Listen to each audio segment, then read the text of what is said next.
Hey everybody, today we're in a GMC Sierra. We're going to be showing you how to install the ProClip left mount number 855993. Before we get started, there are a couple things we want to mention. First, this mount does use some double-sided tape. You'll see the blue covering here and the white covering here. Now you want to peel those covers off before you attach the mount to the dash.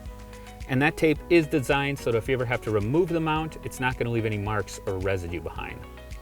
Second, always install the mount to the vehicle before you screw anything to this faceplate. So with that, we'll get started. Now this mount is going to basically grip this glossy black piece of plastic here.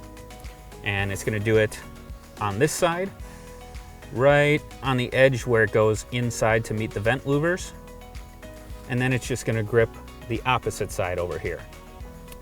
So the first thing we're going to do is take this side that has this L-shaped angled edge, and we just want to work that right behind that piece of plastic here. Once it's in place, you kind of want to hold it in place with your fingers, and then all you have to do is just press with your thumb until this side snaps in, and now you have a nice solid mounting platform for a custom ProClip device holder. We hope this video has helped. Have a great day.